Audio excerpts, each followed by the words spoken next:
আমরা সমবেত হয়েছি আমাদের আন্তর্জাতিক দেবত্ব সমাবেশের অঙ্গনে। প্রধান অতিথি ও বক্তার আসনে সমাসীন ডক্টর রীতা ভট্টাচার্য মহাশয়াকে জানাই আন্তরিক শ্রদ্ধা ও বিনম্র প্রণাম।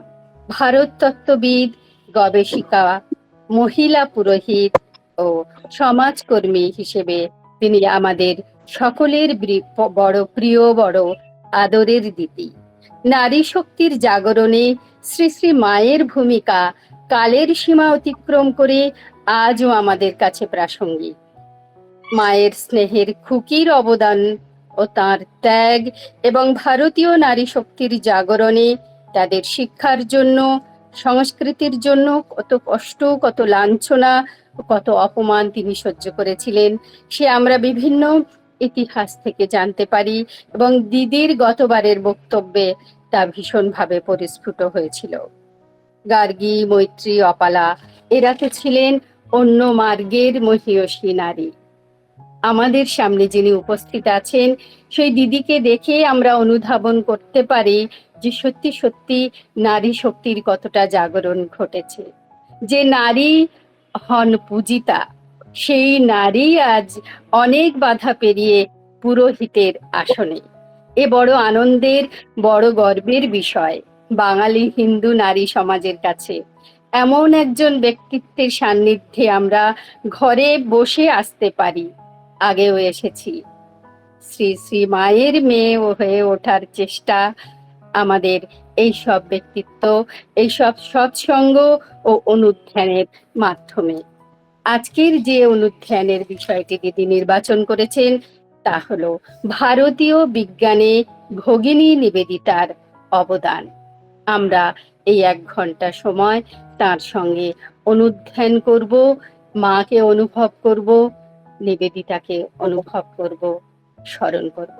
দিদি, আপনাকে বিনম্র আহ্বান আপনার বক্তব্য শুরু করার জন্য। প্রণাম। সকলকে সশ্রদ্ধ ভালোবাসা, নমস্কার এবং ঠাকুর মা স্বামীজির কাছে বিনীত এবং নিবেদিতার কাছে বিনীত প্রার্থনা তারা যেন আমাদের সমগ্র বিশ্বকে ভালো রাখেন। এই যে যুদ্ধ বিরতি যেন হয় এবং প্রত্যেক মানুষ যেন শারীরিক মানসিকভাবে সুস্থ থাকে এবং নিরাপদ থাকে, ঠাকুরের রাতুল চরণে বিশেষ করে এই প্রার্থনা করে আমার বলা শুরু করছি। আজকের বিষয়টা হঠাৎ করেই আমার মনে হলো, যখন সীমা আমায় জিজ্ঞেস করছিল কি বলবো, এরকম একটা বিষয় যেটা খুব কম চর্চিত হয়েছে। ভগিনী নিবেদিতার শিক্ষা বিষয়ে, ভগিনী নিবেদিতার সেবা বিষয়ে অনেক চর্চা হয়েছে, কিন্তু ওনার ভারতীয় বিজ্ঞান সাধনায় যে অবদান সেটার চর্চা খুব কম হয়েছে। তাই আমার হঠাৎ করেই মাথায় এলো এরকম কথা তো বলা যেতে পারে, একবার ভেবে দেখা তো যেতে পারে। এখন এটা ভাবতে গিয়ে প্রথমেই মনে হলো ভারতীয় বিজ্ঞান সেটা কি, সেটা বুঝতে গেলে প্রথমে আমাকে যেতে হবে ঠাকুর রামকৃষ্ণ দেবের এই যে কথামৃত। সেখানে পার্থক্য হচ্ছে জ্ঞান এবং বিজ্ঞানে। বিজ্ঞান হলো বিশেষ জ্ঞান, আমাদের ভারতীয় চর্চায় বিজ্ঞান হলো বিশেষ জ্ঞান। সেই বিশেষ জ্ঞানটা কি আবার বলে দিই, যে সমস্ত কিছু যা জগতে আছে সব কিছু একটা চৈতন্যের দ্বারা পরিচালিত হচ্ছে। এই চৈতন্য তাহলে কি? আমাদের বিজ্ঞানে দুটো জিনিস আছে, একটা হলো কনসিয়াসনেস, একটা হলো ম্যাটার, অর্থাৎ সমস্ত বস্তু, আর তার মধ্যে যেই বস্তুর মধ্যে চেতন দিয়ে দেওয়া হয় অমনি সেটা হয়ে যায় চৈতন্যবান। তাহলে ঠাকুরই বলেছিলেন ঘটি চৈতন্য, বাটি চৈতন্য, এই যে চৈতন্যের কথা, তাহলে সেটাও বিজ্ঞান। উনি যে আয়ারল্যান্ড থেকে এসেছিলেন, এসে ওনার যে ভারতীয় সাধনার কথা বলেছেন, ভারতীয় মেয়েদের শিক্ষার কথা বলেছেন, ভারতীয় মেয়েদের নিজের পায়ে দাঁড়ানোর কথা বলেছেন, সবটাই কিন্তু একটা বৈজ্ঞানিক বিশ্লেষণ দেওয়া যায়। এর পেছনে যে বিজ্ঞান কাজ করে সেটা হলো যে আমরা নিজের পায়ে দাঁড়িয়ে নিজেকে চিনব, এই যে অহং ব্রহ্মাস্মি, এই চেতনাটাই সমস্ত কাজের মধ্যে দিয়েই প্রকাশিত হবে।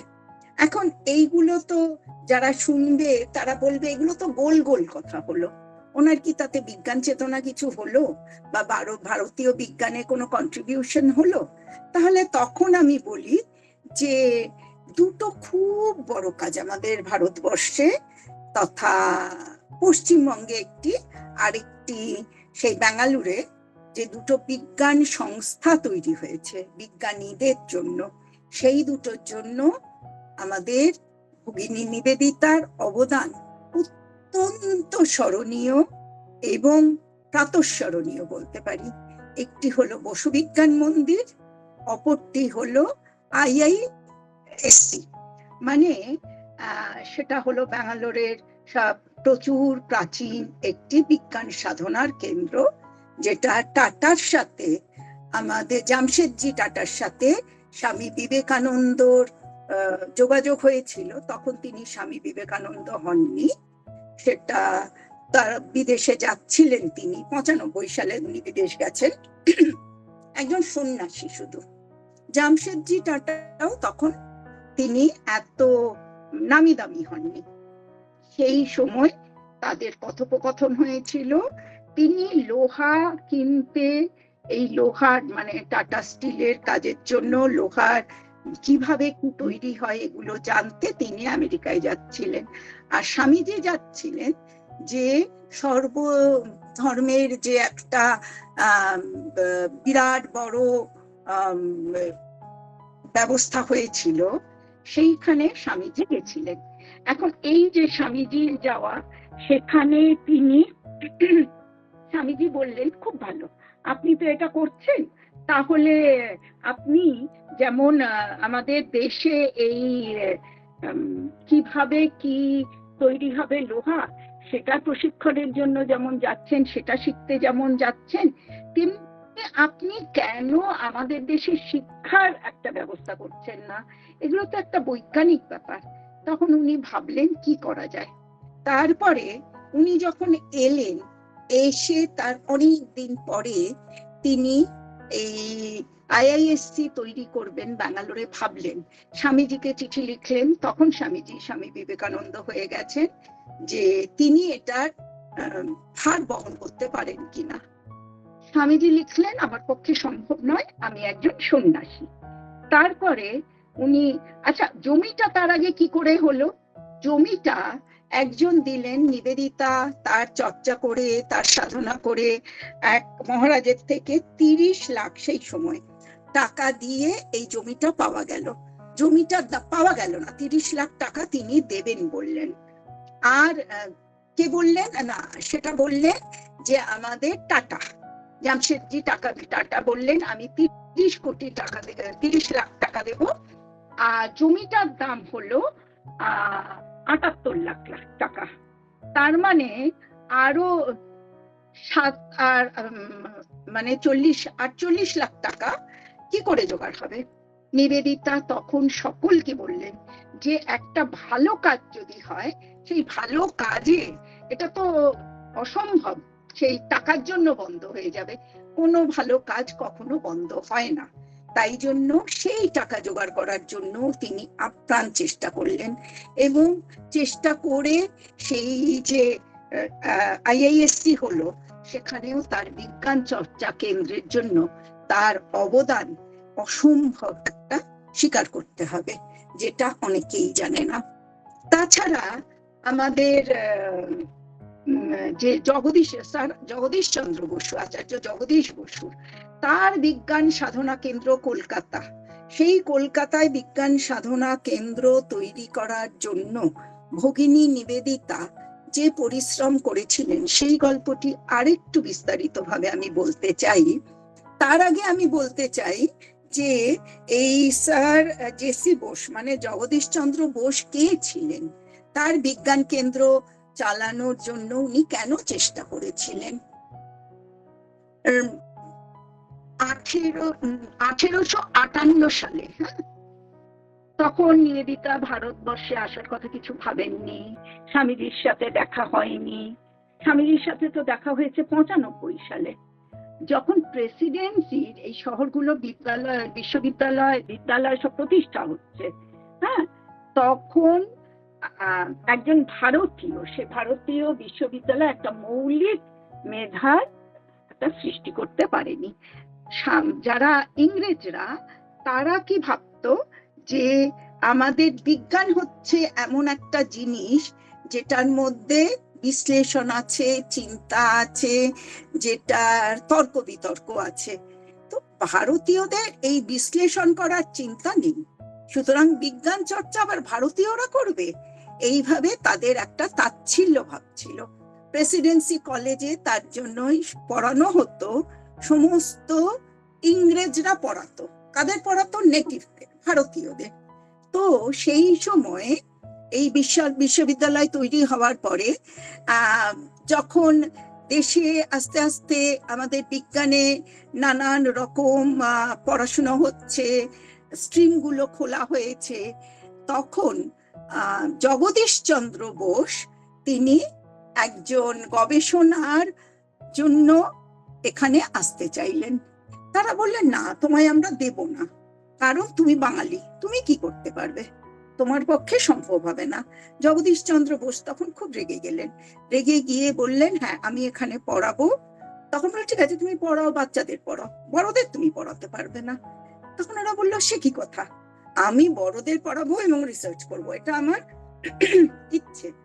তখন ওরা বলল, যেখানে মায়না পেত ওখানে সেই সময়ে ইংরেজ প্রফেসররা 200 টাকা, 300 টাকা, কেউ বা 500 টাকা, সেই সময় ওনাকে বলা হলো, তোমায় 5 টাকা দেবো, তুমি পড়াবে? উনি বললেন, আমি 1 পয়সাও নেব না, কিন্তু আমি পড়াবো। এই যে উনি 1 পয়সাও নেব না বলে উনি পড়াতে শুরু করলেন, এটা মনে হয় যে এই ইংরেজদের বিরুদ্ধে অসহযোগ আন্দোলন, সেটা যে গান্ধীজি করেছিলেন, তার সূত্রপাত এটা। তার কারণ যে তিনি ইংরেজদের বললেন যে আমি পয়সা নেব না, কিন্তু তার কাজ করে গেলেন। এবং 3 বছর পড়ানোর পরে যখন তারা দেখলো যে জগদীশ বসু একজন বিজ্ঞানী এবং তার কাজ কেমন, তখন তারা কিন্তু জগদীশ বসুর কাছে হেরে গিয়ে তাকে ওই 3 বছরের পুরো বেতন দিয়েছিলেন। সুতরাং এটা বোঝা যাচ্ছে যে এই হার মানা ইংরেজদের ভারতীয় বিজ্ঞানীর কাছে। এবার জগদীশ বসু যখন বিলেতে গেলেন, তিনি গিয়ে সেখানে পড়াশুনো করলেন। সেখানে গিয়ে পড়াশুনো করতে গিয়ে ওনার অনেক রকম বেগ পেতে হয়েছিল, শারীরিক অনেক অসুবিধে হয়েছিল। সিস্টার নিবেদিতার, ভগিনী নিবেদিতার বাড়িতে তাকে এনে রাখা হয়েছিল, তার পরিচর্যা করা হয়েছিল। এবং আমরা দেখেছি বা আমরা জানি যে তিনি যে সমস্ত পেপার লিখতেন, সেই পেপারগুলো কারেকশন করে দেওয়া, সেগুলোকে ঠিকঠাক করে দেওয়া, এবং যে আমাদের বিজ্ঞানের নানান রকম ভাবে কি বলবো সাজিয়ে দেওয়া, সেগুলো সমস্ত কিছু কিন্তু একটা পেপার তৈরি করতে গেলে যা করার, সব কিন্তু করতে ভগিনী নিবেদিতা। 1900 সালে বসু দম্পতি কিন্তু নিবেদিতার বাড়িতে ছিলেন 1900 সালে। তখন তার মা মেরি নোবেল তাদের আতিথ্য দেন, এবং তার ওই যে বললাম অসুস্থ যখন হয়ে যান, তখন কিন্তু তার সুস্থতার জন্য সমস্ত রকম চেষ্টা করেছিলেন নিবেদিতারা। তারপরে ভগিনী নিবেদিতাকে তারা অসম্ভব ভালোবাসতেন, তাদের পরিবারের একজন বলে ভাবতেন, একজন এত বড় বিজ্ঞানী। তার জন্য তারা যখন কলকাতায়ও এলেন, এসে তার প্রধান প্রেরণাদাত্রী হিসেবে নিবেদিতা কিন্তু কাজ করেছেন। বহু বছর তার গবেষণার জন্য তার আর্থিক সহযোগিতা নিবেদিতা সারাবুলকে দিয়ে আনিয়ে দিয়েছিলেন।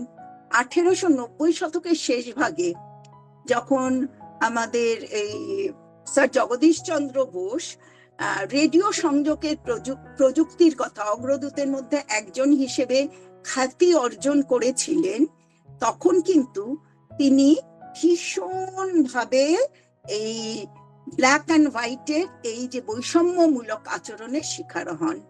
তো তার থেকেও বাঁচাবার জন্য পরবর্তীকালে আমাদের ভগিনী নিবেদিতা অনেক চেষ্টা করেছিলেন এবং অনেক তার এই বিজ্ঞান সাধনার, ভারতীয় বিজ্ঞান সাধনার ধারাকে এগিয়ে নিয়ে যাবার জন্য তার অসম্ভব সেই অবদান ছিল এদের মাধ্যমে। তারপরে আমাদের দেখা যায় যে জগদীশ বসুর বিজ্ঞান সাধনার সঙ্গে ভগিনী নিবেদিতার সাধারণ অনুভূতির কিন্তু কোনো যে সম্পর্ক ছিল তা না, কিন্তু এটা ছিল একদম সচেতন, আদর্শনিষ্ঠ এবং জাতীয় চেতনায় উদ্বুদ্ধ এক বিজ্ঞান আরাধনা।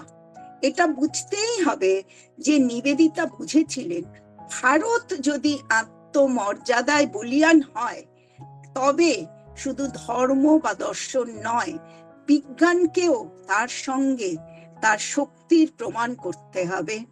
আর সেই পথের অন্যতম অগ্রদূত হিসেবে তিনি জগদীশ বসুকে বেছে নিয়েছিলেন।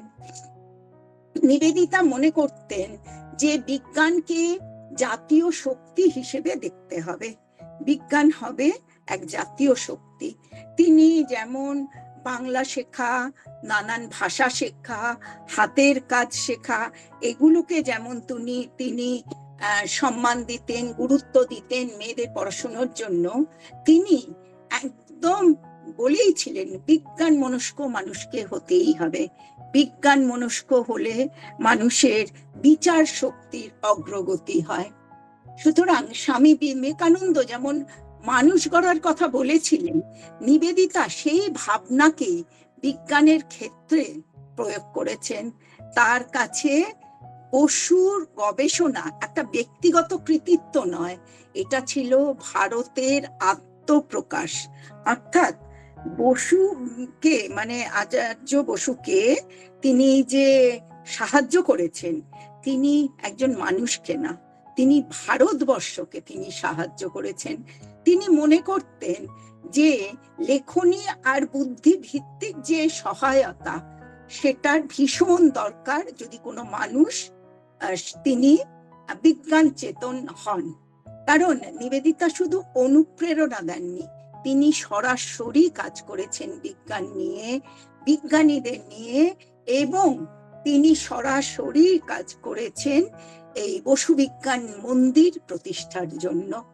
তার ভাষণ ও তত্ত্বকে সহজ ও গ্রহণযোগ্য করে তুলেছিলেন এবং ভারতীয় বিজ্ঞানকে প্রতিষ্ঠা করার জন্য তিনি আপ্রাণ চেষ্টা করেছেন সব রকম ভাবে।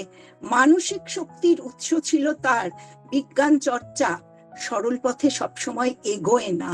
বিশেষ করে ঔপনিবেশিক ভারত, ওই সময় মনে করতে হবে যে ভারতবর্ষের অবস্থা কি। আমাদের ভারতবর্ষ আমাদের মুসলমানদের দ্বারা রাজত্ব করে, তারপরে ইংরেজরা এসে বসবাস করতে শুরু করলো বাণিজ্য করার জন্য, এবং ইংরেজরা দখল করে ভারতবর্ষ, পরাধীন ভারতবর্ষের রাজ করতে থাকলো। তাদের মতে পথে আমাদের ভারতীয় সমস্ত কিছু চললো। কিন্তু আমাদের ভারতবর্ষ তো সেই আধ্যাত্মিক ভূমি, যে উপনিষদের ভূমি, যেখানে বলা হয় যে আত্মানং বিদ্ধি, যেখানে বলা হয় তত্ত্বমসি, সেই ভূমিতে সেই বিজ্ঞানের চর্চাই তিনি তখন করেছিলেন।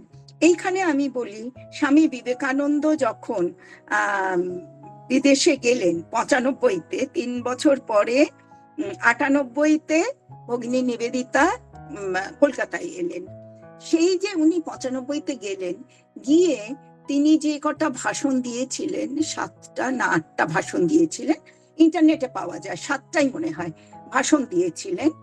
তার প্রথম sisters and brothers of America করে প্রথম ভাষণটির কথা সবাই উল্লেখ করেন। কিন্তু এই বিজ্ঞান সাধনার জন্য তার তৃতীয় ভাষণটি কেউ যদি পড়ে নিতে পারেন, দেখবেন খুব খুব উৎসাহবর্ধক, এবং সেখানে বিশ্লেষণাত্মক, মানে বৈজ্ঞানিক যে অ্যাটিটিউড, বুদ্ধি খুলবে। বিজ্ঞান মানেই যে শুধু ল্যাব টেস্ট করতে হবে সেটা নয়, বিজ্ঞান মানেই যে খালি মৌলিক বিজ্ঞানগুলো পড়তে হবে তা না, বিশ্বাস করতে হবে একটা পয়েন্টে, বিজ্ঞানের তার বিচার করতে হবে সেই বিশ্বাসের ওপর। যদি সেই বিশ্বাস বিচার করে করে দেখি ভুল, তাকে ত্যাগ করে আবার নতুন করে গ্রহণ করতে হবে, কিন্তু কোনো একটা বিন্দু থেকে সেখানে শুরু করতে হবে, ল্যাব টেস্ট করতে হবে বারে বারে বারে। বিজ্ঞান চর্চা যার জন্য সবসময় সরল পথে কখনোই এগোয় না। তো বহু পশ্চিমী বিজ্ঞানী তখন আমাদের ভারতীয় বিজ্ঞানীদের হেয় করছেন। তখন ভারতীয় বিজ্ঞানীর মধ্যে আমাদের যে আচার্য জগদীশ চন্দ্র বসুর যে বিজ্ঞান এই তরঙ্গের উপর তিনি বললেন, সেটা কেউ হেয় করছে, মানতে চাইছেন না সেই সময়। আমি বলি আচার্য বসুর কথা একটু। তিনি কিন্তু প্রথমে শিক্ষাবিদ, পড়াশুনো করেছেন, বিদেশে গিয়ে পড়াশুনো করেছেন, অনেক উচ্চশিক্ষা নিয়েছেন। নিয়ে তিনি যখন আমাদের আবার নিজের দেশে ফিরলেন, ফিরে এসে তিনি কিন্তু ফিজিক্স পড়েছেন এবং পদার্থবিদ্যা পড়ে তারপরে কিন্তু তিনি দেখলেন যে সবকিছুর মধ্যে প্রাণ আছে।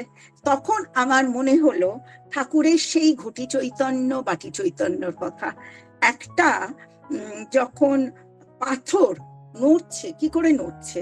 কারণ একটু আগে বললাম যে একদিকে হচ্ছে চৈতন্য, চেতন, আর একদিকে জড়।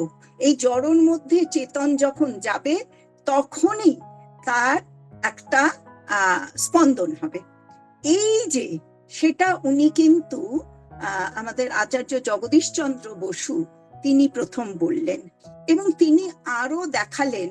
আমাদের মনে হয় এই বায়োলজিতে, যে বায়োলজির সাথে বায়োফিজিক্স এর তৈরি, সেটাও কিন্তু আচার্য জগদীশ চন্দ্র বসুর সৃষ্টি। এখানে যারা বিজ্ঞানী যদি কেউ থাকেন, আমি ভুল বললে অবশ্যই আমায় ঠিক করে দেবে, কিন্তু আমার ধারণা এই যে গাছের প্রাণ আছে তিনি বললেন, তারপরে ওনার তো রিসার্চ ছিল এই স্পন্দন। আমরা যে মাইক্রোওয়েভ ব্যবহার করি, আমরা যে ফোন ব্যবহার করি, সমস্ত কিছু তো ওনার অবদান, উনি আবিষ্কার করেছিলেন। তারপরে গাছের যে প্রাণ আছে সেই আবিষ্কারটা উনিই করেছিলেন। তো স্বামীজি যখন ওই তৃতীয়টা পড়তে বলছি, স্বামী বিবেকানন্দর বিদেশে যখন যে পরপর উনি লেকচার দিয়েছেন, সেখানে তিনি কিন্তু এই কথাটাই বলেছিলেন। ওনাকে একদিন বলেছিলেন যে তৃতীয় দিনে লেকচার দিতে বলা হয়েছিল যে আমাদের ভারতীয় অন্টোলজির উপর। তো এবার এই যে উনি লেকচারটা দিলেন তিনি কিন্তু তার সৃষ্টি নিয়ে, ভারতের আমাদের বিশ্বের সৃষ্টির কথাই উনি বললেন একটা দর্শনকে ভিত্তি করে। সেই দর্শনটা হলো আমাদের সাংখ্য দর্শন। সেখানে বলা হয়েছে পুরুষ আর প্রকৃতি, এই দুটো জিনিস আছে। এই দুটো জিনিস যখন একসাথে হবে তখন সমস্ত বিশ্বের চরাচর শুরু হবে। যেমন সেখানে ওই দর্শনে আছে, এটাকে বলা হয় পঙ্গু অন্ধ ন্যায়। দুই বন্ধু ছিল, একজন পঙ্গু, হাঁটতে পারে না, আর এক বন্ধু তিনি হচ্ছেন অন্ধ, দেখতে পারেন না। যিনি পঙ্গু তাকে যে অন্ধ, যিনি হাঁটতে পারেন, কাঁধে তুলে নিলেন। নিয়ে সে বলছে এবার ডান দিকে চলো, এবার বাঁ দিকে চলো, এবার সামনে চলো। এই যে দুজনে মিলে পুরো পথটা অতিক্রম করছে, সেটা আমাদের এই যে সাংখ্য দর্শন সে শেখালো। কি না, প্রকৃতি এবং পুরুষ এরা যখন একসাথে হচ্ছে তখনই এই মায়ার সংসার শুরু হচ্ছে। আমরা যে পরপর সৃষ্টি, সেই সৃষ্টিগুলো হচ্ছে, তো সেটা আমাদের বেদান্ত থেকেও বোঝা যায়। এবার এই সৃষ্টি তত্ত্বের কথা উনি যখন বলেছিলেন, তখন স্বামীজি একটা কথা বলেছেন যে গাছের শুধু প্রাণ নেই, সেখানে গাছের যে পটটা, গাছের যে দানিটা, সেটারও কিন্তু প্রাণ আছে। এইটা তিনি তখন বলে তাদের এই ইংরেজদের মধ্যে একটু মানে নাড়িয়ে দিয়েছিলেন। কিন্তু যদি পড়েন তখন দেখবেন যে কি প্রচন্ড তার দূরদৃষ্টি সম্পন্ন তিনি ছিলেন, তার দৃষ্টি ছিল যে তিনি এই কথাটা বলতে পেরেছেন। স্বামীজি কিন্তু ফিলসফির, কিন্তু তিনি অবশ্যই বিজ্ঞান মনস্ক ছিলেন। তিনি একজন বড় বিজ্ঞানী অবশ্যই ছিলেন, কারণ তিনি কোনো টেস্ট না করে কিছু গ্রহণ করতেন না। যেমন তার যে গুরু, যাকে অন্ধের মতো তিনি বিশ্বাস করেছেন, তার বিছানার নিচেও 1 টাকা তিনি রেখে দিয়েছেন। যখন উড়ে জ্বলে গেলুম, মরে গেলুম, তিনি বলছেন তার গুরু শ্রী শ্রী ঠাকুর, তখন তিনি বিশ্বাস করলেন। ঠাকুর যখন ক্যান্সার একদম এই কর্কট রোগে শুয়ে আছে, তখন স্বামীজি বলছেন মনে মনে যে এখন যদি তুমি উঠে আমায় বলো তুমি তিনি সেই, তাহলে আমি বিশ্বাস করব। ঠাকুর পাশ ফিরতে পারছেন না, তিনি ঘুরলেন, গুনে বললেন যিনি রাম তিনি কৃষ্ণ, একাধারে রামকৃষ্ণ। তো এই যে উনি কিরম ভাবে টেস্ট করছেন প্রতি মুহূর্তে। টেস্ট আমরা কখন করি? বিজ্ঞানেই তো করি, আমাদের আর্টসে বা কমার্সে তো টেস্ট করতে হয় না। সুতরাং বিজ্ঞানী না বলে কি পারা যায়? আর এই স্বামীজির যে ভীষণ আদরের, ভীষণ স্নেহের একজন শিষ্যা, যাকে তিনি বিদেশ থেকে নিয়ে এলেন নারী শিক্ষার জন্য, আমাদের সমাজে তার ভীষণ প্রয়োজন ছিল। স্বামীজি বলেছিলেন যে আমাদের একজন সিংহী দরকার, তাই জন্য ভগিনী নিবেদিতাকে এনেছেন। তাই সেই ভগিনী নিবেদিতা কখনো বিজ্ঞান মনস্ক হবেন না, এটা তো নয়। ভগিনী নিবেদিতা দেখলেন যে আমাকে এই দেশের যে এখন পরাধীনতা, সেটার থেকেও মুক্তির জন্য কাজ করতে হবে। তিনি তাই ভেতরে ভেতরে লুকিয়ে লুকিয়ে সেই কাজ করলেন এই দেশের মুক্তির জন্য। নানান ভাবে যারা বিপ্লবী ছিলেন তাদের সহযোগিতা করলেন। এই দেশের শিক্ষার জন্য, মহিলা শিক্ষার জন্য তিনি সহযোগিতা করলেন, তিনি স্কুল বানালেন, সমস্ত কিছু। কিন্তু তিনি কি প্রথম বা একজন যিনি স্কুল বানালেন ওই সময়? না তো। সেই সময় তার যে প্রিয়, এই 95 সালে যখন স্বামীজি গেছিলেন, তারপরে নিবেদিতা এলেন যখন 98 সালে, তখন কিন্তু এই বসু দম্পতির সাথে তার নিবেদিতার প্রথম দেখা হয়। তারপর থেকেই কিন্তু তাদের সাথে এত ক্লোজনেস, তার সমস্ত কিছুতে, এবং তাকে বিজ্ঞানের সব কিছু থেকে উৎসাহ দেওয়া, কাজ করানো, দেখে দেওয়া, কারেকশন করে দেওয়া, সমস্ত কিছু তিনি করেছেন। সুতরাং মানবিক শক্তির যে উৎস বিজ্ঞান চর্চার, সেটা কিন্তু নিবেদিতা অবশ্যই দেখিয়েছেন। আমাদের ভারতীয় বিজ্ঞানে যে একটা ভীষণ প্রসারতা আছে, যেটা আমাদের এই পাশ্চাত্য দেশ স্বীকার করতে চাইতো না, সেটা কিন্তু নিবেদিতা এই বসুর মাধ্যমে অবশ্যই দেখিয়েছেন। বিজ্ঞান চর্চা সব সময় একটি এমন আদর্শ, এমন চর্চা, সেটা বসুর সাথে, অর্থাৎ শ্রীমান জগদীশচন্দ্র বসুর সাথে সহযোদ্ধা হয়ে, সমালোচনার বিরুদ্ধে রক্ষা কবচ হয়ে, আত্মবিশ্বাসের উৎস হয়ে তিনি শুধু এই জগদীশচন্দ্র বসুকে তিনি সান্ত্বনা দেননি, সংগ্রাম চালিয়ে যেতে বাধ্য করেছেন, মানসিক উৎসাহ দিয়েছেন। তারপরে তিনি ব্যক্তিগতভাবে সেবায় আত্মনিয়োগ করেছেন, বিজ্ঞানের সেবায়। কিভাবে আত্মনিয়োগ করেছেন? জগদীশ বসু যখন ভাবলেন যে উনি নোবেল প্রাইজ পাবেন, তো তার সেন্টার তৈরি করতে হবে, সেখানেও চেষ্টা করলেন। এবং তিনি যখন ভাবলেন যে সেন্টার তৈরি, নোবেল প্রাইজ পাবেন, তিনি পেলেন না, তিনি ভীষণ ভাবে একদম মর্মাহত হয়ে গেলেন। তিনি একদম এমন একটা অবস্থায় এলেন, সেই অবস্থা থেকে এই ভগিনী নিবেদিতা কিন্তু তাকে তুলেছেন এবং তার বসু বিজ্ঞান মন্দির, এই বিজ্ঞান মন্দির নাম রাখা হয়েছিল, তৈরি করার জন্য তিনি সেই সময় $20,000 করে দুবার, অর্থাৎ $40,000 ব্যবস্থা করেছিলেন সারাবুল, অলিবুল এদের সাহায্যে। আর মিস ম্যাকলাউডেরও কিছু অবদান ছিল। তো এইভাবে তিনি কিভাবে সাহায্য করেছিলেন, এবং এই যখন বসু বিজ্ঞান মন্দির তৈরি হয়, বিজ্ঞান মন্দিরে দেখবেন, আপনারা যদি যান দেখবেন একটি বজ্রের চিহ্ন আছে। সেই বজ্রের চিহ্নটি কিন্তু তৈরি করেছিল আমাদের নিবেদিতা। এই বজ্র কি হয়েছিল, তো এই বজ্রই ছিল এই বসু বিজ্ঞান মন্দিরের বলতে পারি একটি চিহ্ন। যখন নিবেদিতা চলে যান তখনও কিন্তু এই বিজ্ঞান মন্দির তৈরি হওয়া সম্ভব হয়নি। তারপরে যখন জগদীশ বোস চলে যান, আচ্ছা, ওখানে নন্দলাল বসুকে দিয়ে তৈরি করানো বসু বিজ্ঞান মন্দিরকে দেখবেন একটি ছবি আছে, এবং নিবেদিতার চিতাভস্যের একটা অংশ একটা নিচে রাখা আছে, উপরে একটা জল দিয়ে একটা পদ্ম ফুল করা আছে, সেখানে লেডি অফ দ্য ল্যাম্প করে রাখা হয়েছে, কিন্তু নিবেদিতার নাম কোথাও করা হয়নি। সেখানে যখন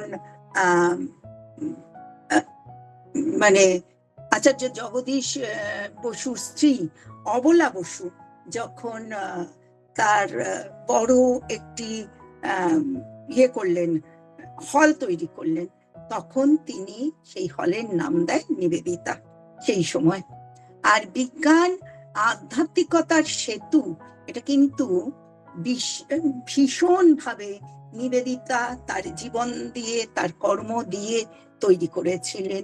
নিবেদিতার দৃষ্টিতে বসুর গবেষণা, বিশেষত জীব ও জড়ের যে সারা, ভারতীয় ঔপনিবেশে ভারতীয় উপনিষদের ভাবনার সাথে গভীরভাবে যুক্ত। তিনি তার লেখনীতে, তার বক্তব্যে তিনি তা সবসময় দেখিয়েছেন। তিনি উপলব্ধি করেছেন ভারতীয় আধ্যাত্মিকতা ও আধুনিক বিজ্ঞান একে অপরের বিরোধী নয়, বরং পরিপূরক। এই উপলব্ধি তার বিজ্ঞান আরাধনাকে এক অনন্য উচ্চতায় নিয়ে গেছে। আমরা বলতে পারি যে দেশ সেবা শুধু এমনি এমনি সেবা নয়, সেটাও এক বিজ্ঞান চেতনার এক প্রদর্শন। আমরা বলতে পারি নিবেদিতার কাছে বিজ্ঞান ছিল না শুধু পরীক্ষাগারের বিষয়, এটা ছিল দেশ সেবা, এটা ছিল জ্ঞান সাধনা এবং এক গভীর মানসিক দায়িত্ব। তিনি জগদীশচন্দ্র বসুর মধ্যে দেখেছিলেন এক বিজ্ঞানীকে, কিন্তু তার থেকেও বড় এক জাগ্রত ভারতের প্রতীককে তিনি দেখেছিলেন ভারতীয় বিজ্ঞান হিসেবে। তাই তার সম্পর্কে, শুধু নিবেদিতার সম্পর্কে বলতে গেলে, নিবেদিতার এই বিজ্ঞান চেতনা বা ভারতীয় বিজ্ঞান সাধনার দিকটা আমাদের বলতেই হয়। একদম তিনি ছিলেন এক নিঃস্বার্থ, নির্লিপ্ত, অথচ তীব্র বিজ্ঞান ভিত্তিক এক মানুষ। তার সাধনাও ছিল বিজ্ঞান ভিত্তিক। নিবেদিতার এই বিজ্ঞান ভিত্তিক সাধনা ছিল বলেই তিনি নানান দিকে, নানান ভাবে আমাদের মেয়েদের তৈরি করার চেষ্টা করেছেন আমাদের ভারতীয় ঐতিহ্যকে, ভারতীয় সংস্কৃতিকে বজায় রেখে, ভারতীয়তাকে বজায় রেখে কিভাবে ভারতবর্ষকে, ভারতবর্ষর মহিলাদের এগিয়ে নিয়ে যায়, সেইভাবেই তিনি কিন্তু চেষ্টা করেছিলেন। এবং তিনি খুব খুব খুব ভাবে বিজ্ঞানকে যত্ন করে ভারতীয়দের কাছে তুলে ধরেছিলেন। এবং জগদীশচন্দ্র বসুর বিজ্ঞান সাধনার সঙ্গে নিবেদিতার যে একটা সাধারণ অনুভূতির সম্পর্ক ছিল, তা একেবারেই সত্যি।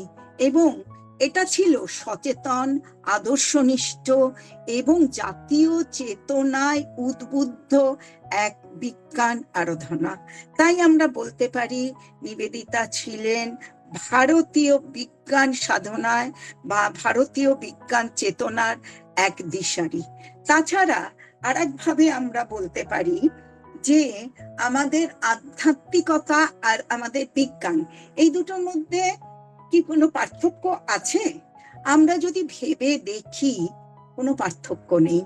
আমাদের যে এই মৌলিক বিজ্ঞানগুলো, যেগুলো ফিজিক্স, কেমিস্ট্রি, ম্যাথামেটিক্স, বায়োলজি, এগুলো বাইরের ল্যাবে টেস্ট হয়। যতক্ষণ না ঠিক ঠিক রেজাল্ট পাচ্ছি, আমি যেটা করতে চাইছি সেই ফলটা আমি যতক্ষণ না পাচ্ছি, ততক্ষণ আমি সেটা নিয়ে পরীক্ষা নিরীক্ষা করে যাব। সেটাই হলো বিজ্ঞান। ঠিক ফল পেলে তখন বিজ্ঞানীরা এটা আবিষ্কার করেছেন বলে তখন প্রচারিত হয়। ঠিক তো? সুতরাং নিবেদিতা যখন যেটা নিয়ে ফিজিক্স, কেমিস্ট্রি, ম্যাথামেটিক্স এর মতনই যখন তার ছাত্রী পড়ানো, তার নিবেদিতা স্কুল খোলা, তার ছাত্রীদের পড়ানো, তার এই আমাদের ভারতের স্বাধীনতার জন্য সংগ্রাম করা, অর্থ সংগ্রহ করা, আমাদের বেলুড় মঠের জন্য অর্থ সংগ্রহ করা, আমাদের বসুবিজ্ঞান মন্দির তৈরির জন্য অর্থ সংগ্রহ করা, সমস্ত কিছু তার কাছে ছিল এই বাইরের মৌলিক যে ফিজিক্স, কেমিস্ট্রি, ম্যাথামেটিক্স, বায়োলজি, সমস্ত এক একটা ল্যাবের টেস্টের মতন। এই টেস্টগুলো করে উনি ওনার জীবনে জয়ী শুধু হননি, পুরো জীবনকে উনি ভারতের কাছে দিয়ে গেছেন।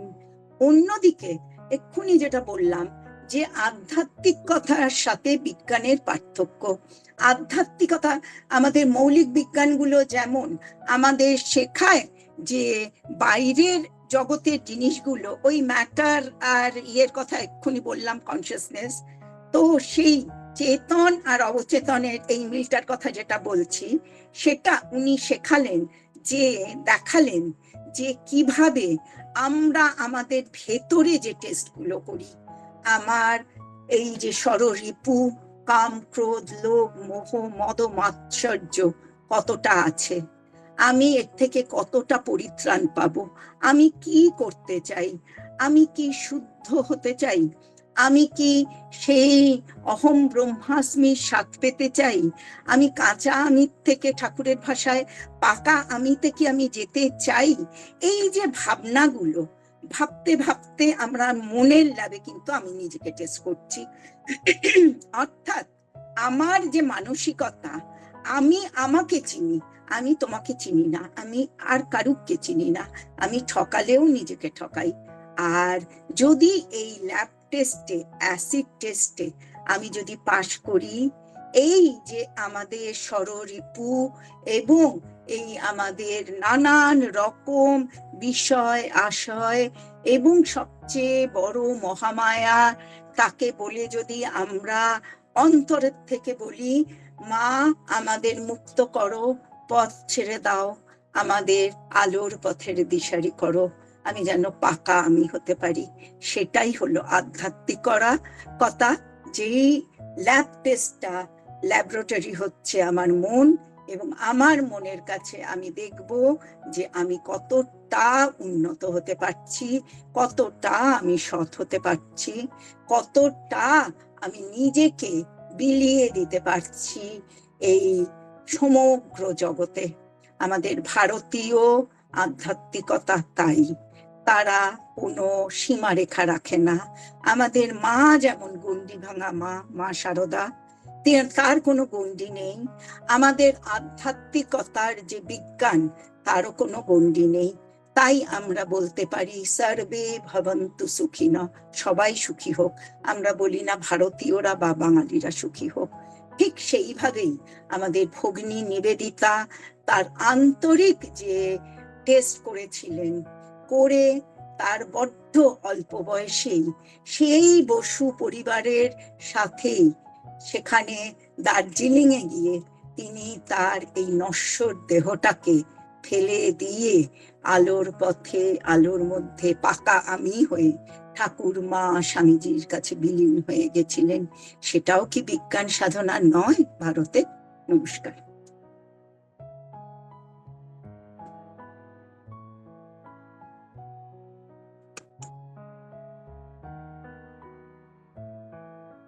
বেশি সময় নিইনি তো? না না, ঠিক আছে, আরো সময় ছিল। না দিদি, আসলে আমি চোখ বন্ধ করে বলছিলাম বলে মনে হচ্ছিল আরো আরেকটু বলতে পারতাম না? হ্যাঁ, মানে মুগ্ধ হয়ে শুনেই যাচ্ছি, আরো আরো জানতে চাই। সত্যি সেই ভগিনী নিবেদিতা, তিনি এই জগদীশ বসুর যে বিজ্ঞান চর্চার কেন্দ্র, তার জন্য তিনি অনেক অনেক কাজ করেছিলেন। আজ বসু বিজ্ঞান মন্দির তৈরি হতো না ভগিনী নিবেদিতা না থাকলে, এটা তো অবশ্যই স্বীকার করতে হবে। তাছাড়া তিনি এই যে ভারতীয় বিজ্ঞান সাধনার জন্য তিনি যেমন নানান রকম পরীক্ষা নিরীক্ষা করেছেন, একেবারে আমরা যদি একদম গোল গোল চোখে এবং মোটা মোটা ভাবে দেখি যে উনি ল্যাবে গিয়ে টেস্ট করেছেন, তা কিন্তু করেননি। কিন্তু তিনি অবশ্যই যা করেছেন সেটা কিন্তু কিছু বিজ্ঞানীর থেকে একদমই কম নয়, একদমই।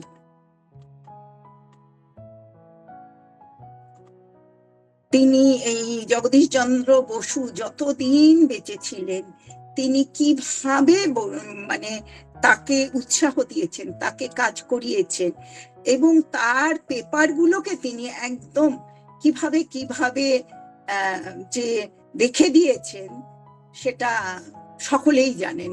এবং যার জন্য নিবেদিতার এই যে বিজ্ঞানের ওপর পেপার লেখা, সেগুলো ধরন একেবারেই অন্যরকম ছিল। সেটা দেখে বোঝা যায় যে জেসি বোস অর্থাৎ জগদীশ চন্দ্র বোস সেই বিজ্ঞান মন্দির তৈরি করেছিলেন যখন, তখন কিন্তু নিবেদিতা ছিলেন না। তার যে মিউজিয়াম করেছিলেন, একটা সুন্দর মিউজিয়াম করেছিলেন, সেটা করেছিলেন 1917 সালে। এবং জগদীশচন্দ্র বসু একবার বিদেশে লেকচার দিতে যাবেন না, বললেন যে এরা এত ঝামেলা করছে। তখন কিন্তু স্বামী বিবেকানন্দ এবং নিবেদিতা, এরা দুজন কিন্তু তাকে জোর করে নিয়ে গেছিলেন এবং তার ওই লেকচার প্রত্যেকে শুনেছিলেন। এটা কিন্তু একটা বড় ব্যাপার। এই জগদীশচন্দ্র বসু, যার জন্য তার থেকে ছিলেন, নিবেদিতা ছিলেন জগদীশচন্দ্র বসুর থেকে 9 বছরের বড়, আর কিন্তু তাকে খোকা বলে ডাকতেন। আর একটা কথা বলতে গিয়ে সেটা বলা হলো না, অবলা বসুও কিন্তু তখন ব্রাহ্মগড় স্কুল তৈরি করেছেন, এবং ভগিনী নিবেদিতা তখন কিন্তু ব্রাহ্ম সমাজে সপ্তাহে একবার করে মেয়েদের নানান রকম কিছু ভাবে লেকচার দিতে যেতেন। এবং এই লেকচার দেওয়ার জন্য তিনি কিন্তু নানান বিজ্ঞান, ভক্তি, ভারতীয়তা, মেয়েদের স্বাধীনতা সবকিছু তিনি কিন্তু বলেছেন। তো সুতরাং আমরা দেখতে পারি যে ভগিনী নিবেদিতা বিজ্ঞান মনস্ক ছিলেন বলেই হয়তো তিনি চারিদিকে এত অল্প সময়, তিনি কদিন ছিলেন, মাত্র 11 না 13 বছর তো আমাদের ভারতবর্ষে ছিলেন। নিজেকে একেবারে পুরো সম্পূর্ণভাবে নিগড়ে তিনি দিয়েছেন। তিনি যদি অনেক অনেক বছর পেতেন, তাহলে তিনি আরো কি না দিয়ে যেতে পারতেন আমাদের দেশকে। ভগিনী নিবেদিতা দেখিয়েছেন যে তার বিজ্ঞান মনস্কতা ছিল বলেই ভারতের এই কলকাতার ভূমিতে তিনি যেমন বিপ্লবীদের সাথে কাজ করেছেন, তিনি যেমন তাদের বন্দুক ছোড়া, তাদের লাঠি খেলাও শিখিয়েছেন, তিনি তেমনি মেয়েদের উৎসাহ দিয়েছেন, বিপ্লবে আসার জন্য, পড়াশুনো করার জন্য, হাতের কাজ করার জন্য। এই যে আমাদের মোদিজি এখন যে আমাদের বলছেন যে আত্মনির্ভর ভারতের কথা, এই আত্মনির্ভর ভারতের কথা আমাদের ভগিনী নিবেদিতা কবে বলে গেছেন, তাই নয় কি? যার জন্য এখনো আমরা যদি নিবেদিতা স্কুলে যাই, গেলে দেখব যে সেখানে কিন্তু একটা আলাদা ইউনিট আছে যেখানে হাতের কাজের প্রশিক্ষণ দেয়া হয়। এটা সেখানের এক্সিবিশনও হয় বছরে একবার করে। এটা কিন্তু ভগিনী নিবেদিতা প্রচলন করে গেছিলেন যে তোমরা মেয়েরা বাড়িতেই কিছু করো, করে তৈরি করে বিক্রি করো। এটাও কি তার বিজ্ঞান মনস্কতার পরিচয় নয়? তারপরে তিনি এই যে সমস্ত কিছু যখন ঋষি অরবিন্দ তিনি হননি, অরবিন্দ ঘোষ তাকে ধরে ফেলবে যখন, তখন তাকে যে শ্রীরামপুরে পাঠানো, এবং ওই একটা ফ্রেঞ্চ কলোনি, ইংরেজরা ওখানে ঢুকতে পারবেন না, তার জন্য সেখান থেকে তাকে পন্ডিচেরি পাঠানো, সমস্ত ব্যবস্থা করেছিলেন নিবেদিতা। এবং এই অরবিন্দ ঘোষের নামে তখন লেখা ওই পেপারটায় লেখা লিখতেন হচ্ছে ছদ্মবেশের নিবেদিতাই, যাতে লোকে বোঝে যে অরবিন্দ ঘোষই এই পেপারটা চালাচ্ছেন। এই যে এই কাজগুলো, এটা কি বিজ্ঞান মনস্কতার পরিচয় নয় এবং ভারতীয় বিজ্ঞানের পরিচয় নয়? আমার তো মনে হয় অবশ্যই ভারতীয় বিজ্ঞানের অবশ্যই পরিচয়। যার জন্য তিনি যখন একাধারে তিনি মাতা ছিলেন, স্বামীজি বলেছিলেন একাধারে তিনি সেবিকা ছিলেন, একাধারে তিনি ছিলেন ভারতের বিজ্ঞান প্রচার ও প্রসারের অগ্রদূত।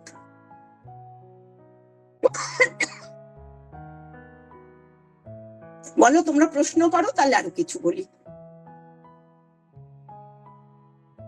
হ্যাঁ দিদি, আমরা এতক্ষণ দিদির কাছে শুনছিলাম ভগিনী নিবেদিতা, বসু বিজ্ঞান মন্দির, স্বামীজি কিভাবে একটা বৃত্তের মধ্যে একে অন্যকে কিভাবে কেন্দ্রীভূত করেছেন শুধু বিজ্ঞান চর্চা, বিজ্ঞান গবেষণা, বিজ্ঞান মনস্কতায়।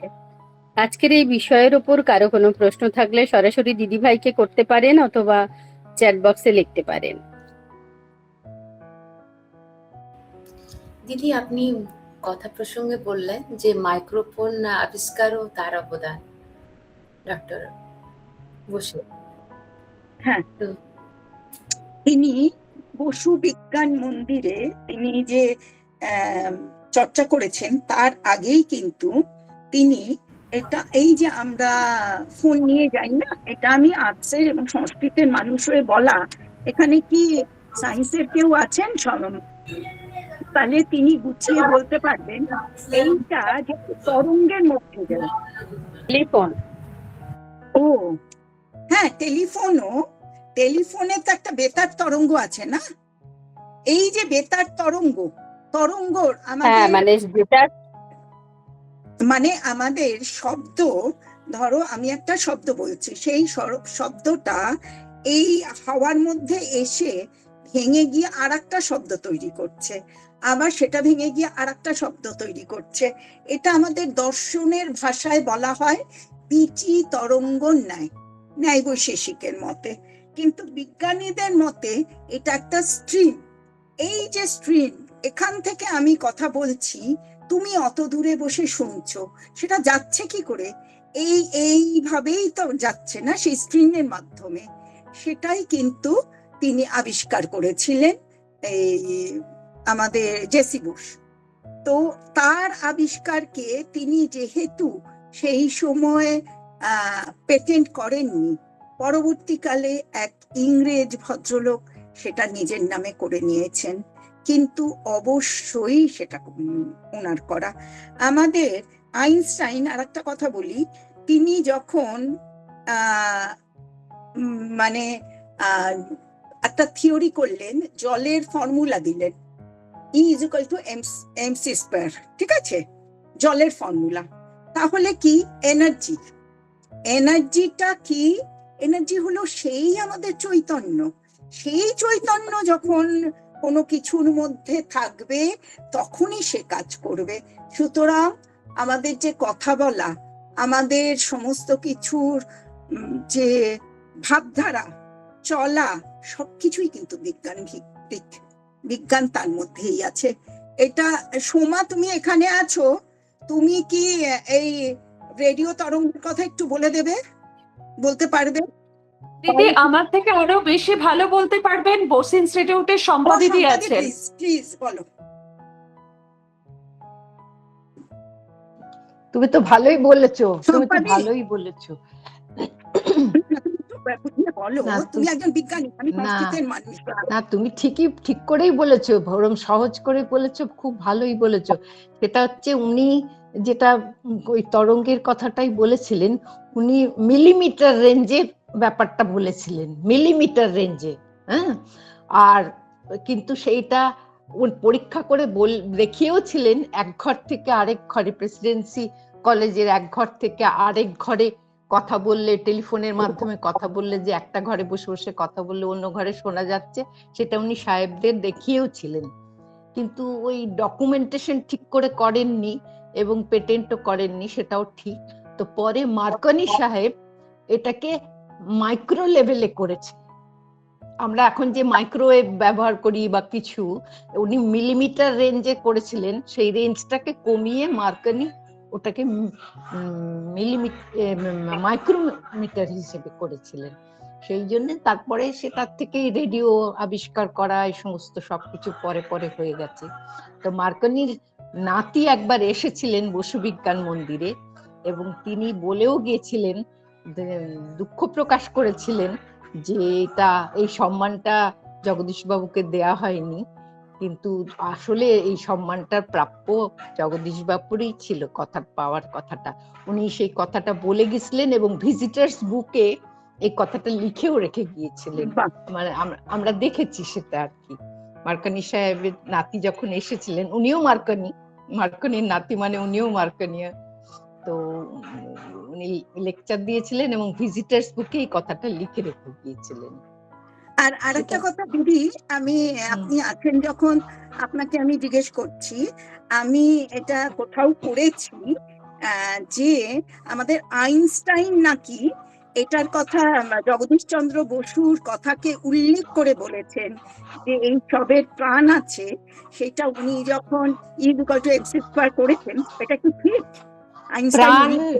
প্রাণ আছে বলবো না, জড় প্রাণ নেই, কিন্তু জড় কোনো সংবেদনশীল, জড়ের মধ্যে সংবেদনশীলতা আছে, এবং কোনো স্টিমুলি এলে সেই সংবেদনশীলতা রেসপন্ড করে। যেমন একটা ঢাক, ধরো একটা ঢাকের উপর একটা বাড়ি দিলে একটা আওয়াজ হয় একটা, তার মানে ঢাক কিন্তু চুপ করে থাকে না একটা বাড়ি দিলে, হ্যাঁ, সেও একটা আওয়াজ করে একটা। তো এইটা হলো তার প্রতিফলন, মানে তার ভেতরে প্রাণ নেই, প্রাণ বলবো না, কিন্তু একটা সংবেদনশীলতা আছে। যার জন্য উনি লোহা নিয়েই তো প্রথম কাজ করেন, উনি ফিজিক্সের কাজ যখন উনি করলেন প্রথমে তো সেটা নিয়ে, তারপরে তো গাছে গেলেন। আর একটাও মৌমাদি আছেন। হ্যাঁ রীতা, আমার বিষয় বটানি।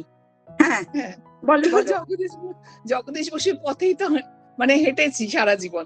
হ্যাঁ, আর দিদি যে বললেন ঠিক কথাই, তার ফলে তো হলো না বোসন আইনস্টাইন স্ট্যাটিস্টিক্স হলো তো, হ্যাঁ, বিশাল স্বীকৃতি। এবং সেটাই বলছি, আইনস্টাইন তার স্বীকার তো করলেন জগদীশ বোসের যে এই যে বক্তব্যটা বা তার যে ফাইন্ডিংসটা, সেটা তো তিনি স্বীকার করলেন, এবং এটা তো আমাদের কাছে বিরাট বড়, তাই না? আর নিবেদিতার আরেকটা বিশাল অবদান, মানে আমি ওটার মানে মুগ্ধ, সেটা হচ্ছে অজন্তা। নিশ্চয়ই। কেন ভারত মাতা, আমি এটাই বলবো, তো ভারত মাতার চিত্র তিনি যে বললেন, তারপরে তিনি পতাকা আঁকলেন, আমাদের ভারতের পতাকা, তখনও আমাদের পরাধীন ভারতবর্ষ, কিন্তু তিনি পতাকা আঁকলেন। তো নিবেদিতার সেই পতাকাতে আমাদের ভারতের প্রথম পতাকা আমি বলতে পারি। সুতরাং কতটা ডেডিকেটেড একজন মানুষ থাকলে তিনি এগুলো করলেন। আমি আসলে তার বিজ্ঞানের দিকটাই খালি বলার আজকে চেষ্টা করেছি বলে সেগুলো বলিনি। ওনার যে দিকটাই দেখি সেদিকটাই মনে হয় যে কি অসাধারণ এক মানে অদ্ভুত তিনি যখন 1905 সালে বঙ্গভঙ্গ বিরোধী আন্দোলন হচ্ছে, তখন কিভাবে বিপ্লবীদের তিনি সাহায্য করতে শুরু করেছিলেন। সেই সময়ে অরবিন্দ ঘোষ, রবীন্দ্রনাথ ঠাকুর, অবনীন্দ্রনাথ ঠাকুর, জগদীশ বসু সমস্ত ব্যক্তিত্বের সাথে তার এত ক্লোজনেস, এবং প্রত্যেকের পাশে দাঁড়িয়ে যার যার প্রয়োজন যেরম ভাবে হোক তিনি কাজ করছেন। আবার তার পাশাপাশি তিনি কি করছেন, Modern Review, the Statesman, Anandabazar, Dawn, Prabuddha Bharat, তারপরে বাল ভারত, এইসব পত্রিকায় তিনি ধর্ম, সাহিত্য, রাজনীতি, সমাজতত্ত্ব, শিল্প সব নিয়ে লিখছেন এই একাধারে। তাকে আমি বড় বিজ্ঞানী বলবো না? আমাদের ভারতীয় বিজ্ঞানে তার অবদান আমি বলবো না? তিনি যদি এই বিজ্ঞান মনস্ক না হতেন, তাহলে এই ভার্সেটাইল কাজগুলি কখনো করতে পারতেন না, তাই না?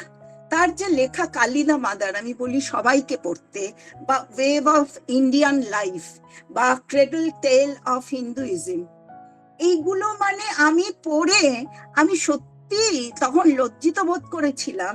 এখনো যে করি না তা না, মা সত্যি তো আমি এইভাবে ভাবিনি, সত্যি তো আমি এটা জানতাম না। আর সত্যি তাই আমার মনে হয়, নিবেদিতা আগের দিনের লেকচারেও তাই আমি বলেছিলাম, তিনি জন্মেছিলেন আয়ারল্যান্ডে, কিন্তু তিনি আয়ারল্যান্ডে জন্মগ্রহণ করলেও তিনি আমাদের ভারতীয়দের থেকেও অনেক বেশি ভারতীয়, অনেক বেশি ভারতীয়, এতে কোনো সন্দেহ নেই, কোনো সন্দেহ নেই।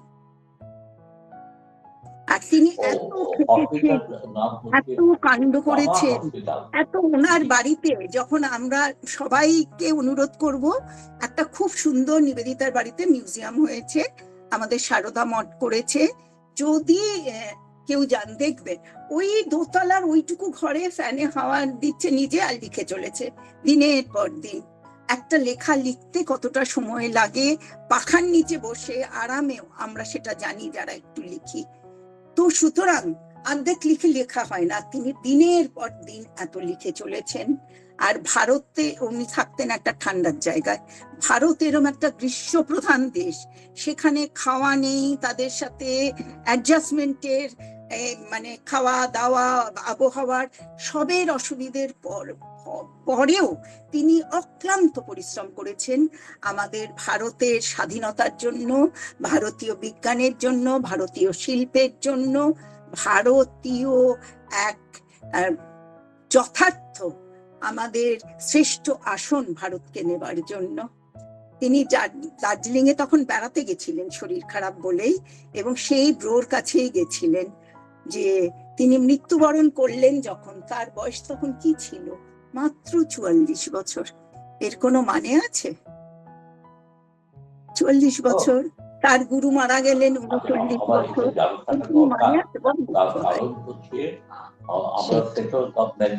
আর এত ভিশনারি ছিলেন বসু জন্যে, মানে ওনার প্রাণ একেবারে নিবেদিত ছিল। সেই আলমোড়ায় কবে হবে বসু বিজ্ঞান মন্দির তার ঠিক নেই, আলমোড়ায় পাহাড়ের ধারে বসে বসে উনি ওই দধিচির হাড়ের কথাটা মনে রেখে ওই দধিচির হাড়ের মতো শক্ত বজ্র কঠিন একটা ডায়াগ্রাম এঁকে রেখেছিলেন, এবং সেইটা বসু বিজ্ঞান মন্দিরের, এখনো বসু বিজ্ঞান মন্দিরের ওইটাই লোগো, ওইটাই স্মারক চিহ্ন সমস্ত কিছুতে ব্যবহার হয়।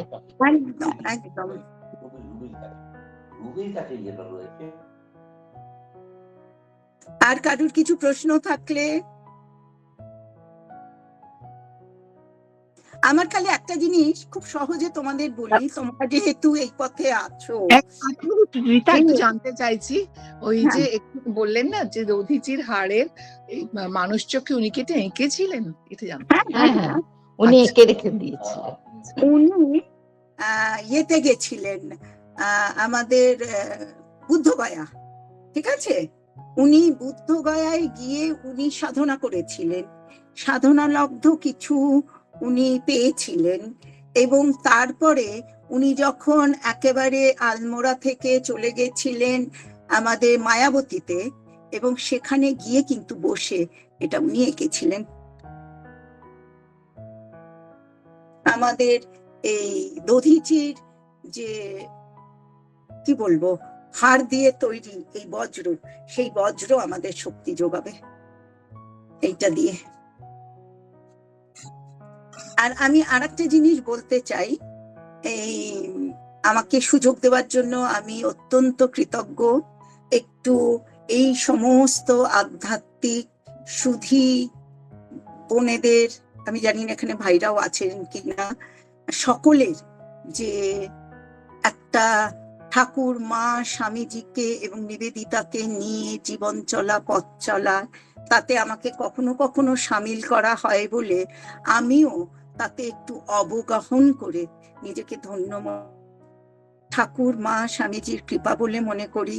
তাই তোমাদের এই অনুষ্ঠানে আমাকে ডাকার জন্য আমি একেবারে করজোড়ে তোমাদের কাছে আমার কৃতজ্ঞতা ও ভালোবাসা প্রকাশ করছি।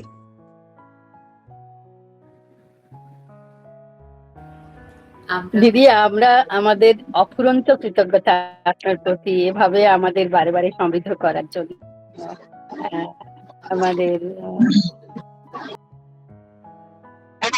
আর আমরা বসু বিজ্ঞান মন্দিরের দুজন দিদি ভাইকে আজকে পেলাম, এটা আমাদের একটা বাড়তি পাওয়া। তাদেরকেও কৃতজ্ঞতা জানাই, ধন্যবাদ জানাই। সমাপ্তি সঙ্গীতের সময়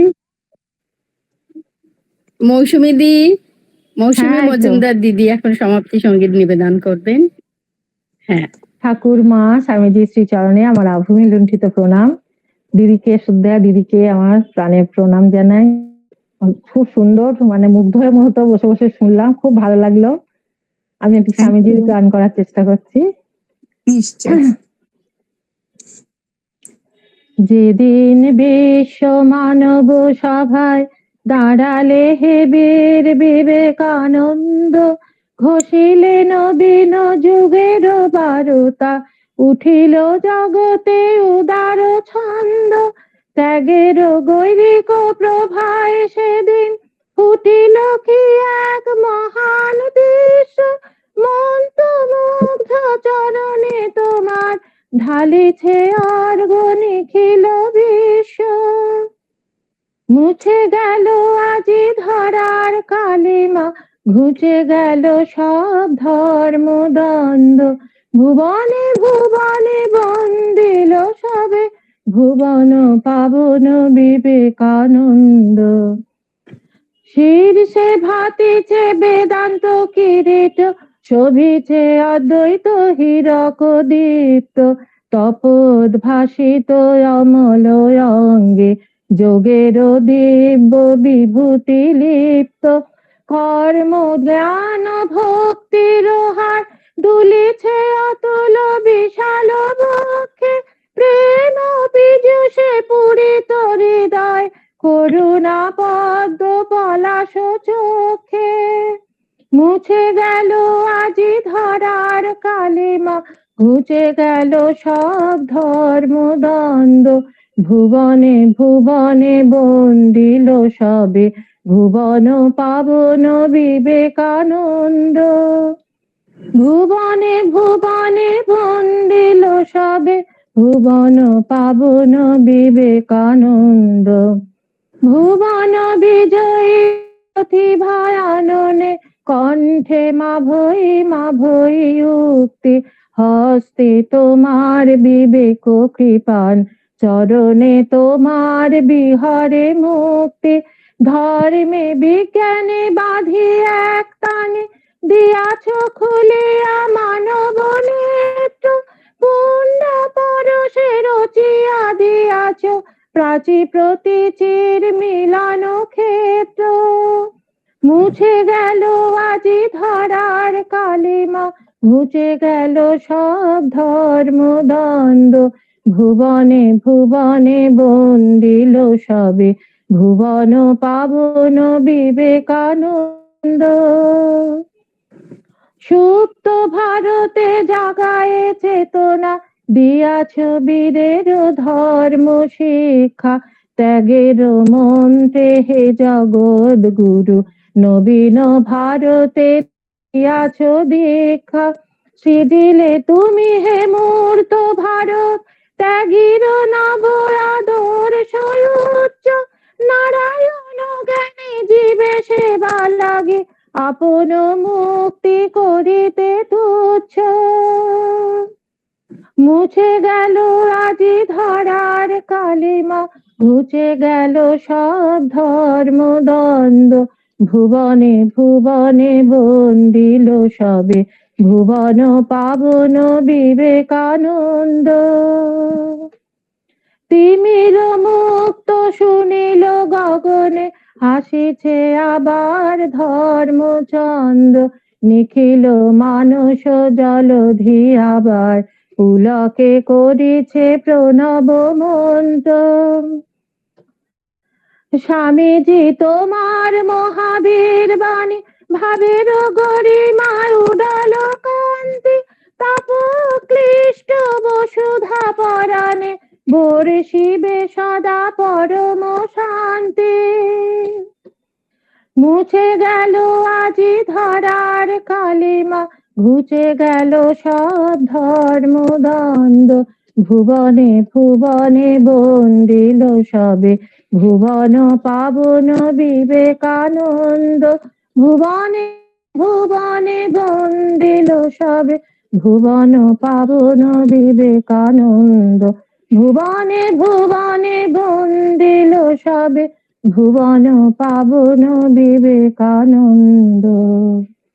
জয় ঠাকুর, জয় মা, জয় স্বামীজি, সকলকে প্রণাম। দিদি ভাই আমার ভক্তিপূর্ণ প্রণাম নেবেন, আবার আসবেন আমাদের সমৃদ্ধ করতে। মন ভরে গেল, আর একদম আজকের গানটার সাথে আজকে বক্তৃতা ভীষণ মিলে মিশে গেল। প্রণাম দিদি। ॐ शान्ति शान्ति शान्तिः। हरिः ॐ तत्सत्। श्रीरामकृष्णार्पणमस्तु।